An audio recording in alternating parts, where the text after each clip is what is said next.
Bonjour à tous et bienvenue dans ce nouveau numéro On Tour. Aujourd'hui, vous l'avez compris, nous sommes en immersion au sein d'une exploitation avicole. 3 invités se succéderont sur ce plateau pour nous parler de leur passion pour les animaux de basse-cour. Mais avant ça, je vous propose un point complet sur l'aviculture en Moselle et sur notre secteur.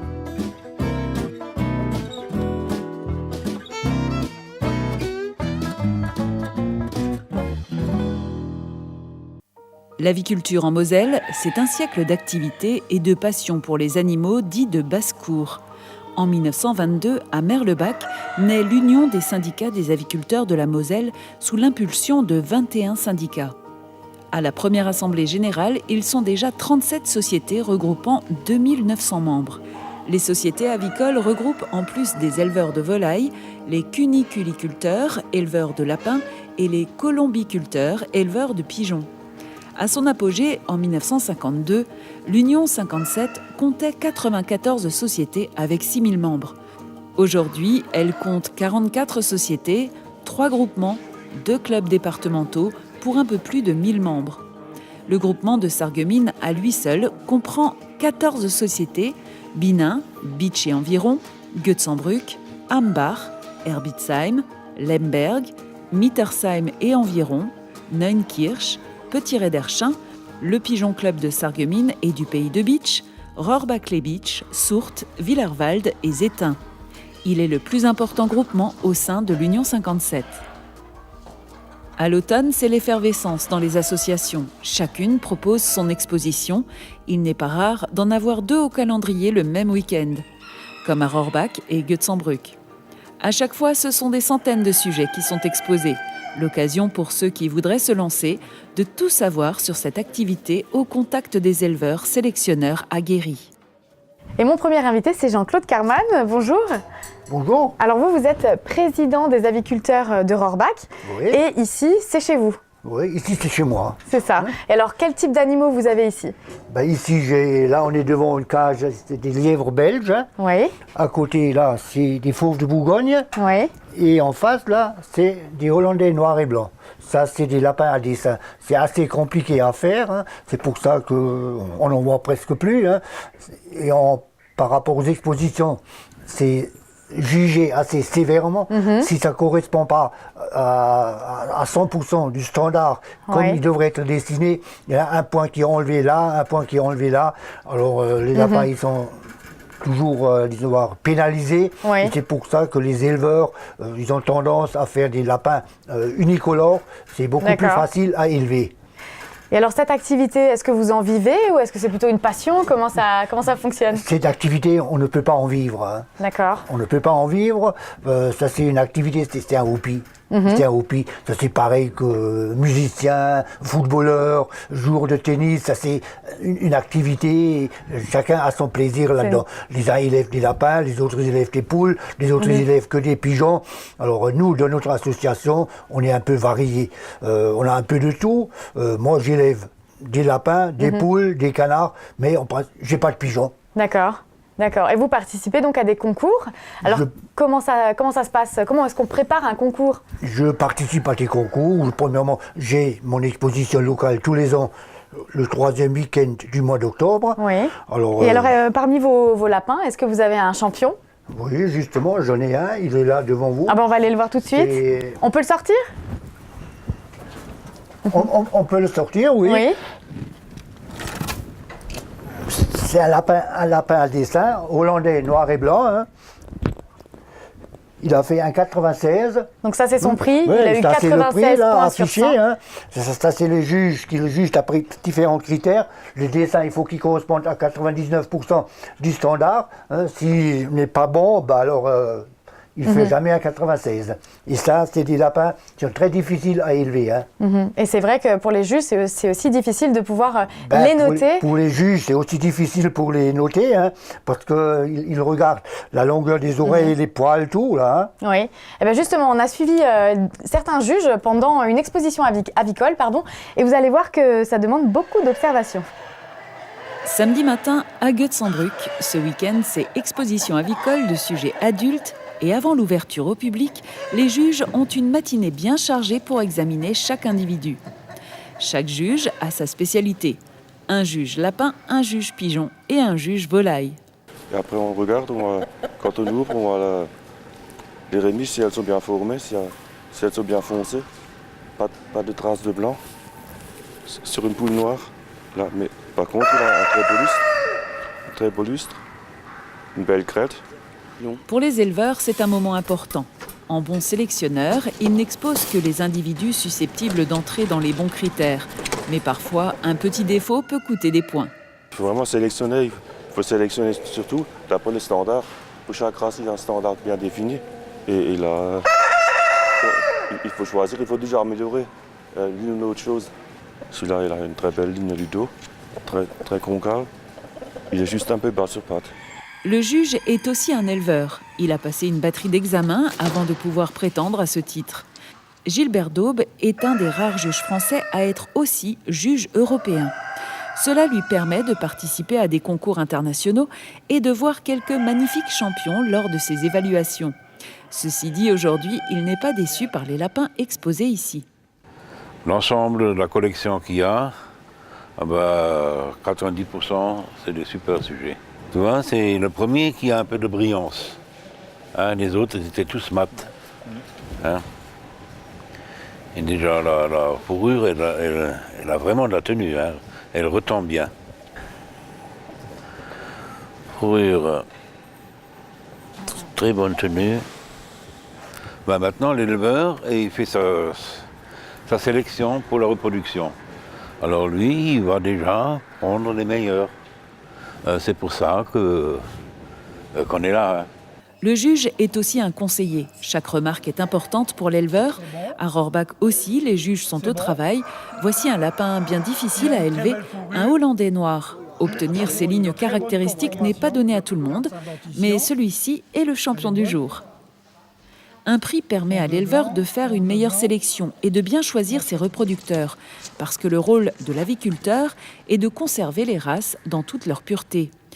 Un travail de longue haleine qui n'est souvent récompensé que par un prix et par les encouragements de leurs confrères tout aussi passionnés. Edmond Greiner, vous êtes président des aviculteurs de Lemberg. Oui. Combien de membres il y a dans votre association? 25 membres avec les jeunes. Il y a 5 jeunes et 20 adultes. D'accord. Et alors, quelles sont les races qui sont représentées chez vous? Est-ce qu'il y a que des volailles, que des lapins? Non, il y a beaucoup de lapins et des volailles et puis quelques pigeons. Les volailles et les lapins sont les plus répandus dans les sociétés, n'importe où. Hein. D'accord. C'est déjà l'élevage à deux fins. Ouais. Pour la casserole, comme on dit, et pour les œufs, la volaille, oui, et les lapins, c'est pareil, et puis pour faire les expositions. Ouais. Nos lapins sont tatoués, oui. dans l'oreille, oreille droite, oreille gauche, et les poules, les volailles, elles sont baguées. Sur la bague, il y a le millésime de l'année, et chaque bague a un numéro différent. Alors, chaque bague cette bague, elle sert à quoi? Elle sert à ne pas les perdre ou bien c'est obligatoire?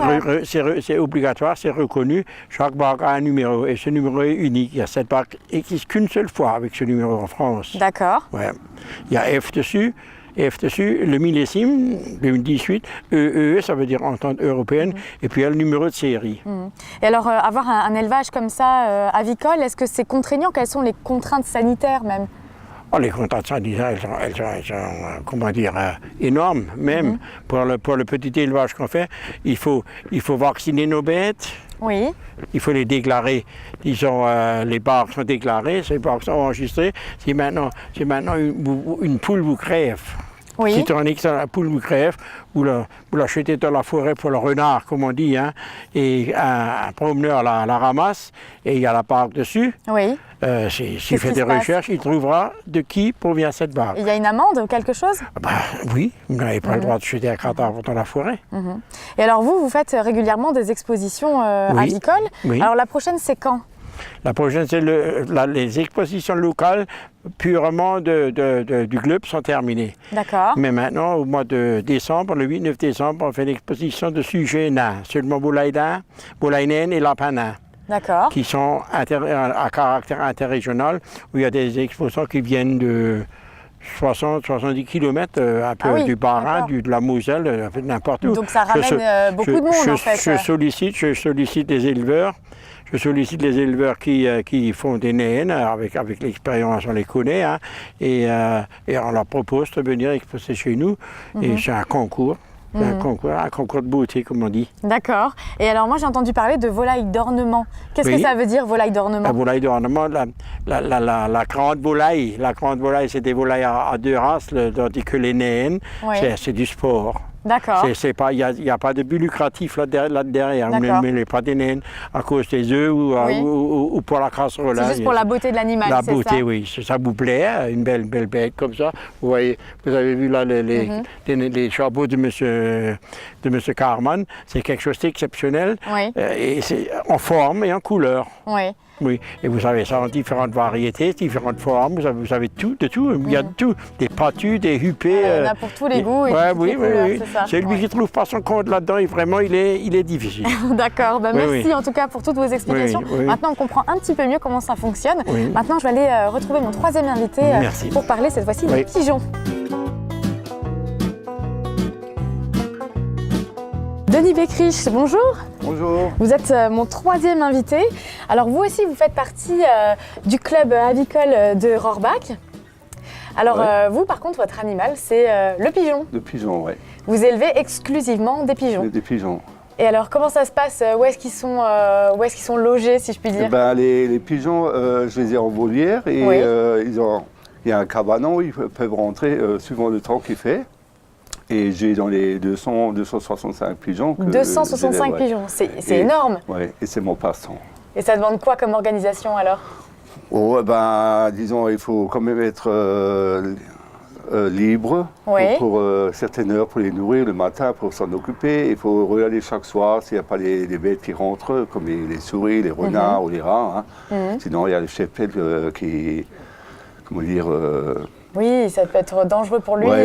Dangereux pour le cheptel, Et donc, tous les pigeons volent dans la volière, ils sont libres ou comment ça se passe? Oui, ils sont libres, ils peuvent voler dans la volière, ils peuvent rentrer, ils peuvent sortir, mais pas à l'extérieur, mais des cabanons, hein, mais ils sont uniquement dans les volières. D'accord. Et alors, vous participez à des concours aussi avec vos pigeons. Comment ça se passe un concours de pigeons? C'est quoi les critères de sélection? Les critères, ça dépend le pigeon de race qu'on veut exposer, parce que vu que j'en ai plusieurs, alors je fais une sélection.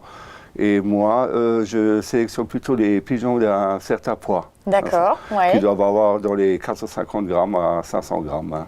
D'accord. Alors c'est suivant aussi la couleur, la forme, la tenue du pigeon, et vu les yeux qui, des fois, ils ont des problèmes ou des défauts.